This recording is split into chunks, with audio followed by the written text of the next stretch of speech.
Uh, Take us through the critical moments today. I think I want to start with game one because it looked like you started the day with a dream position, but it didn't quite work out. What was going on, and where do you think you slipped in this game? Oh, that's really easy. There was just one critical moment where I made this extremely poor move, a b6, because basically I was aiming for this, and I believe that just a b6 cb6 was easier, but I just missed the defense rook c8, and then he's actually completely fine all of a sudden. So AB6 was really, really horrible. And yeah, I mean, then afterwards he allowed the trick, which he didn't need to at all. Otherwise, I don't think I was really, really that much better. And then I guess I should have won, but he fought extremely well, and I also didn't find the key tactics later on.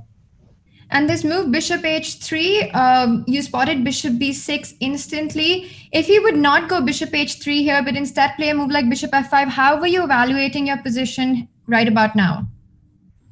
No, I thought I'd lost all my advantage basically, and I mean, I guess to some extent it's easier to play for white because I have somewhat safer king, but I'm in practice I didn't really believe it. So yeah, his maneuver rook c8 to to c7 was just very strong, and Right. didn't see anything I could do after that. Um, Sorry, go on. no, as I said earlier in the game, I should be winning, but There's I just one critical moment, Magnus, that I'm sorry, there's a little lag on my side, and you were saying something. no, go on. Yeah, I was just saying that there's one more moment that I want to ask you about, and this was around move 31. Let me just bring that up, where uh, he went g5 here, and we were checking it with the computer, and of course, you want your bishop on g. Did you consider this idea of going king h2 and bishop g2 immediately? Yeah, I just missed rook d3. Oh, right, after queen d7. Yeah, because I really, really want the bishop to g2. I just couldn't see a way after queen d7. Obviously, if you know there's a way, you find it Yes. in a split second, but But, that's the way it goes. but during a game, nobody's telling you that this is the moment. Sure. And besides, I'd also missed, for whatever reason, I saw that he could block with his rook when I go to e7 or e8, but I just missed that he could block on d5 as well, which was a little bit upsetting. I suppose in the game I had excellent winning chances as well, but it was getting very, very difficult, and I don't really blame myself that much Yeah. for not finding a win after this. I think that's a really insightful point, Magnus, that it's when you know that there's something in a position, with when the engines are telling you that there's some big jump, it's sort of very easy to spot it, but it's a different ball game when you're playing. Oh yeah, absolutely. But it's a question of time as well.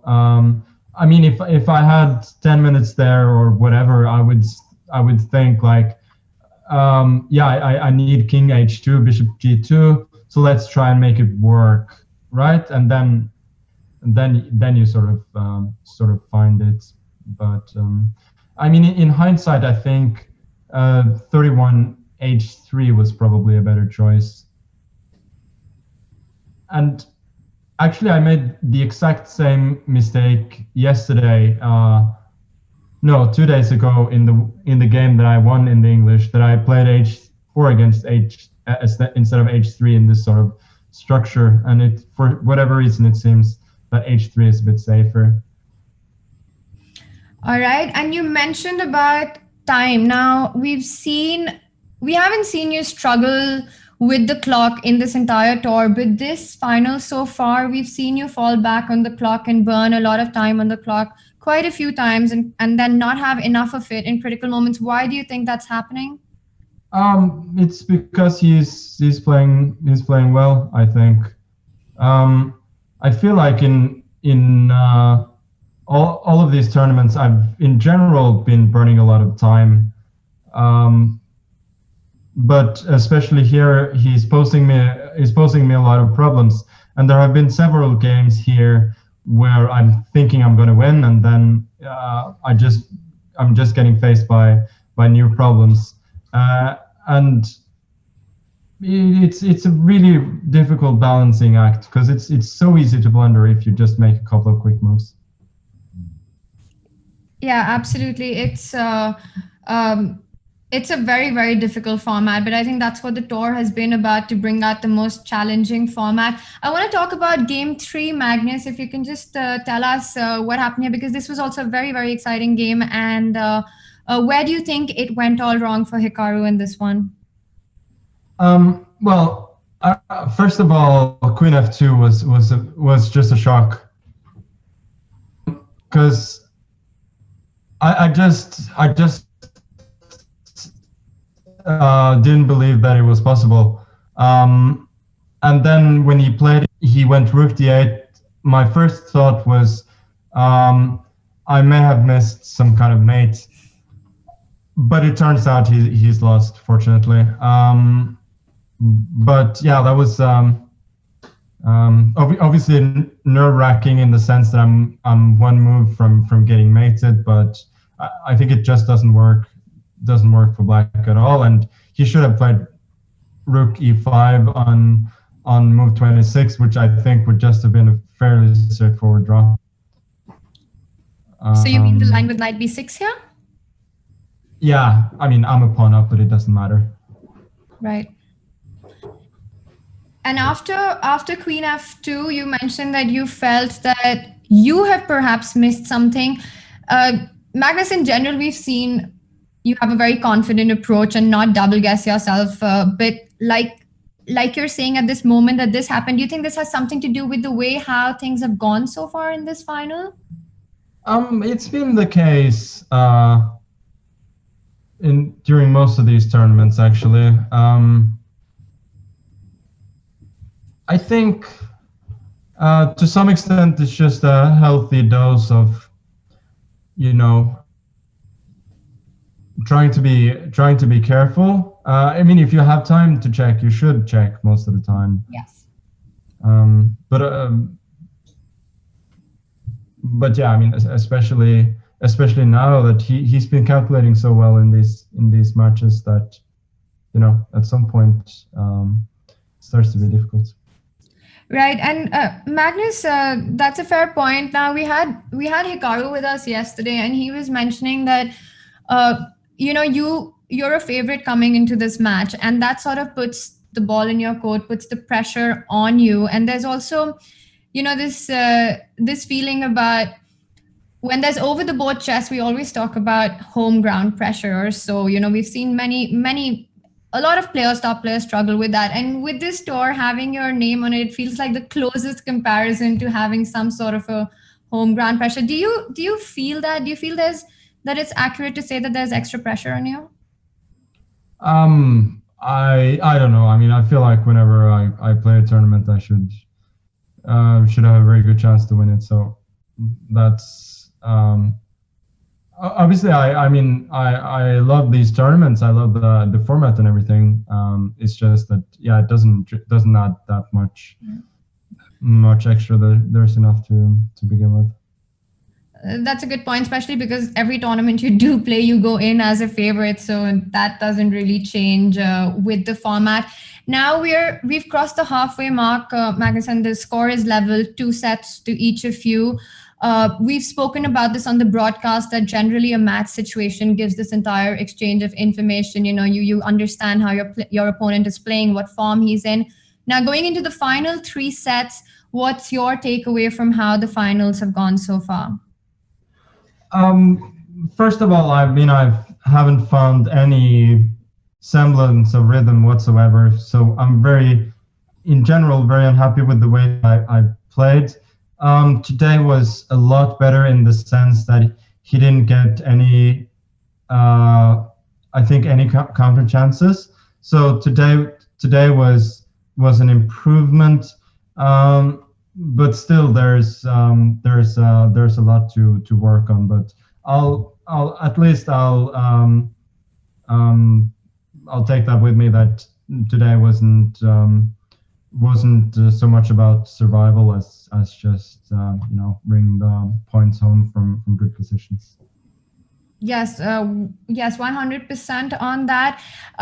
Magnus, you mentioned about not struggling a little bit with the rhythm. Now, everybody has their own way of dealing with that. But for you personally, with your experience, when you know that that's an issue, how do you get yourself in shape, or what are the things that sort of help you recover from that? Well, it's very very difficult on the same day. I think um, yeah, I just think when you you just have to forget all emotions, positive or negative, and just start fresh. I think there's not more to say than that. And yeah, just hope for the best. All right, well, thank you, Magnus. We really appreciate your time and your honest insights that you gave. Just quickly, yes, Peter, any critical moments that you'd like to discuss?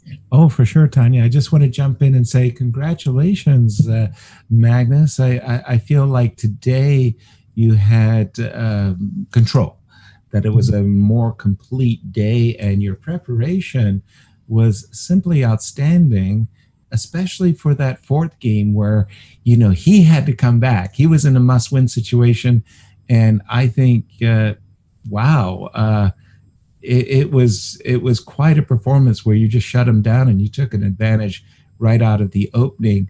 Um, if you don't mind, C5, very very impressive move. If you could talk about it a bit, please. Yeah, I mean I can reveal as much as that. C5 was not part of my preparation. It's just that it's a move. As soon as you see it, you know it's right. Uh, and and yeah, I mean I felt after C5 that the game was basically over. Um, so that was obviously a very very pleasant feeling. Like yeah, he has no development, and it's clear that he needs to play for equality, which he cannot do in view of the match situation. So it's really is the opening was just a disaster for him. Thank you for that, and I'll turn it over to Peter. Yeah, congratulations, Magnus, as well. It was a very impressive day. I mean, to be honest, after the first game, I felt like, and I also mentioned in the broadcast, I don't know how you will do it not to go crazy after this missed chance, because I felt like yesterday in the must-win Blitz game, you were very close of winning, and this was the next game with the white pieces, which you played so perfectly. You were about to win and let it slip. I felt like maybe it will influence you today, but then you showed fantastic play. How did you overcome this situation? No, it wasn't very pleasant, but I was very happy to just get a very quiet second game. I felt like if he wanted to kick me while I was down, that was the moment. Yeah, for the third game, I just thought, now we're playing a mini match of two, and let me try another idea in the opening. At that point, I was feeling quite okay. And as you said, it's an unpleasant feeling to blow such a game. But I felt that, like, as long as he wasn't creating chances, I was okay.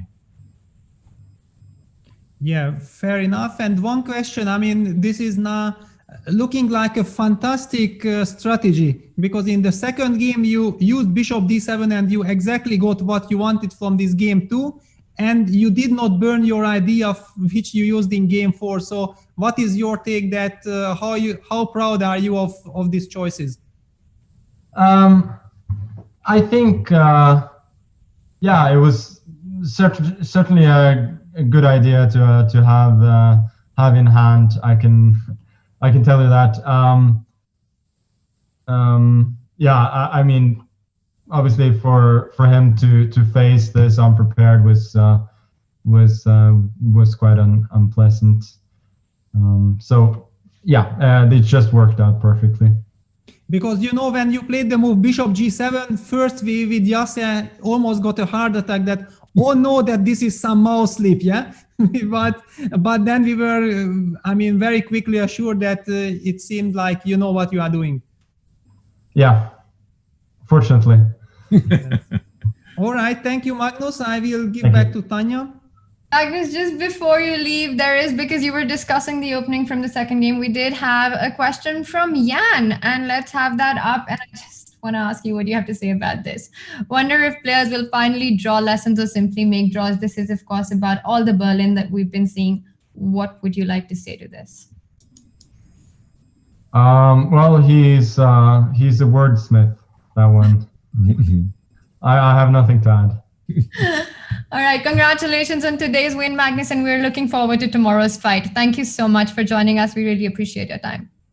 Thank you.